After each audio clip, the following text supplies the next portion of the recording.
Assalamualaikum warahmatullahi wabarakatuh. Perkenalkan, nama saya Thalita Audrey Azalia dengan NPM saya B1A023279. Saya berasal dari kelas C. Baik, di sini sebelumnya izin saya akan menjelaskan isi PPT saya mengenai hukum administrasi negara. Oke, baik, yang pertama itu pengertian hukum administrasi negara. Apa sih hukum administrasi negara? Hukum administrasi negara itu adalah suatu cabang hukum yang mengatur hubungan antara pemerintah dan warga negara atau masyarakat, serta di dalamnya juga mengandung tata cara pelaksanaan tugas-tugas administrasi negara oleh badan-badan pemerintah tersebut, yakni mencakup tentang aturan tentang bagaimana keputusan administrasi diambil, terus dilaksanakan dan diawasinya administrasi tersebut, serta hak-hak dan kewajiban warga negara dalam konteks administrasi publik. Nah, kemudian yang kedua adalah gagasan negara hukum. Gagasan negara hukum awalnya dikemukakan oleh Plato dalam bukunya atau dalam karyanya yang ditulis Nomoi, di mana ia menyatakan bahwa penyelenggaraan negara yang baik itu bergantung kepada pengaturan yang baik.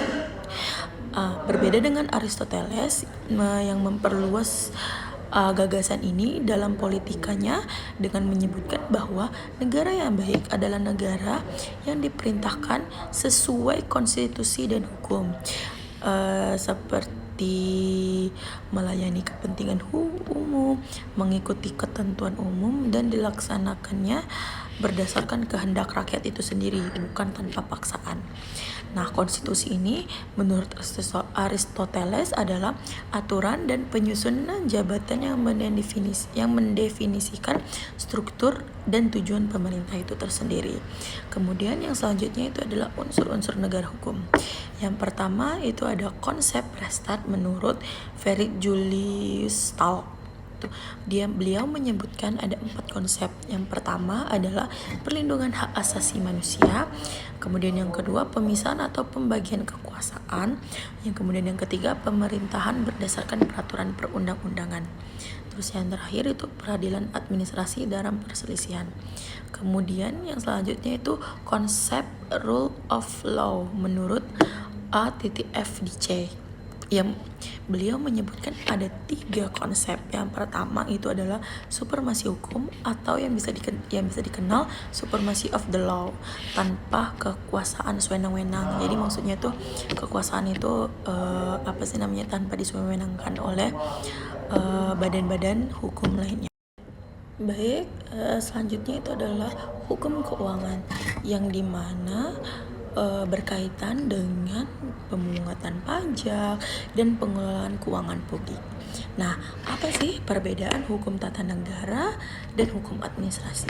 Jadi perbedaannya itu hukum tata negara mengkaji negara dalam keadaan stabil dan mengatur pembentukan serta kewenangan organ-organ negara melalui peraturan negara atau peraturan hukum.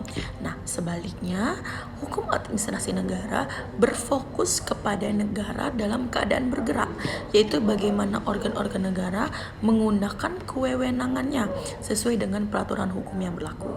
Nah, kemudian hukum administrasi negara juga memiliki fungsi jaminan, perlindungan hukum, dan partisipasi warga negara serta keterbukaan pemerintahan. Nah, pada abad ke-19, hukum administrasi negara ini dianggap sebagai bagian dari hukum tata negara. Namun, kini hukum administrasi negara dianggap sebagai bidang hukum tersendiri yang mengatur hubungan hukum di dalam aparat negara, prosedur pengambilan keputusan, dan hubungan hukum dengan subjek hukum lainnya. Nah, baiklah, tibalah kita di ujung pembahasan yang dimana kesimpulan atau penutup. Jadi kesimpulannya, hukum administrasi negara ini memainkan peran yang sangat krusial dalam tata kelola pemerintahan.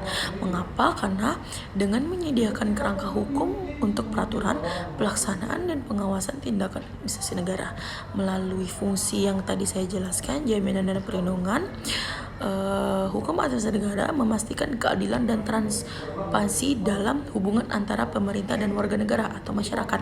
Selain itu, perannya dalam mengakomodasi partisipasi publik serta keterbukaan pemerintahan memperkuat akuntabilitas dan demokrasi. Nah, dengan berkembangnya pemahaman tentang hukum administrasi ini sebagai bidang hukum tersendiri, terpisah dari hukum tata negara, kita dapat lebih jelas melihat bagaimana hukum ini memfasilitasi prosedur dan hubungan dalam administrasi pemerintahan.